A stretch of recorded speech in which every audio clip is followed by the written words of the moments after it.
this virus means life or death for my mom. It was scary knowing that I could potentially be bringing this back home. And I would tell her, no, I could not forgive myself if I'm the reason you died. I'm a patient care coordinator here at Open Arms Free Clinic in Wisconsin. The patients that we see here are uninsured and low income. If our clinic didn't exist, there would be nowhere else for our patients to go. My family has not come from a lot of money, and we have been in the same position that most of our patients are in. We were able to overcome that, so I want to make sure that I can give them the tools to potentially overcome or at least change their outcome the tiniest bit possible. During the pandemic, I was very depressed and I didn't know what to do or how to make it better. All I knew is I wanted this thing to go away because it was threatening my mom's life. It was threatening my own mental health. How are we going to push through this? The first news article that I saw that said we were going to have vaccines, I laughed. I thought there's no way they can make a vaccine so quickly. There's no way. A Spanish news channel was saying, oh, you're going to grow an arm, or if you get it, that means you're for sure signing your death sentence. One of the biggest red flags I heard is that it could cause infertility. My biggest goal in this world is to become a mother. So thinking that the vaccine could take that away from me, I would not mess with it.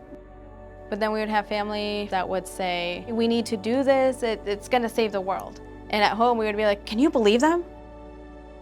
During that time, my coworker Courtney really helped with giving me information about the vaccine. And me reading up on that has just made me more open-minded.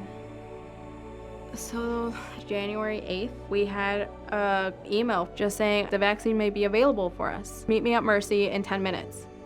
I drove over and I'm the first one there and I'm looking around, I'm like, okay, no one's here, I'll give it a couple minutes. That entire time that we were there, I was shaking and I was nauseous and dizzy. I'm like, am I making the right decision right now? I made it based off of adrenaline. And right there, my coworker, Mary, is walking up towards me and we just look at each other and we're like, are we really doing this? And she said, I think we're getting vaccinated. Seeing her there made me just happy knowing, okay, maybe I did make the right choice. I'm not alone in this. A week earlier, I had told my coworker there's no way I'm ever getting it. And now I'm standing here waiting to get vaccinated. But that day, all I could think about was, I'm here for my mom.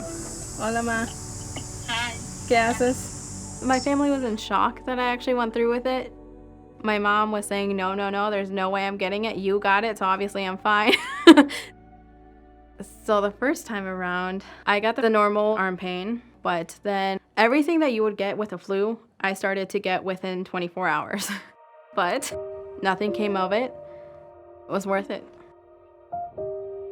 So one of the things that kind of helped my family out after I got vaccinated was knowing that I went through it and I was okay, and the worst that could happen to them was them just not feeling well afterwards. Kind of helped ease their mind. I was able to get my mom to come in and get vaccinated as well. My aunt and uncle came in with her too, so it was great to know, wow, I kept my family safer, they're healthy. That's what made it worth it. Having gone through the whole vaccine journey myself and knowing that others might be afraid and they might not have the information or that they feel like they're being forced to, the best thing I can do is tell them, we'll give you all the information. Even if you don't want to get the vaccine that day, that's fine. We'll be here for when you're ready.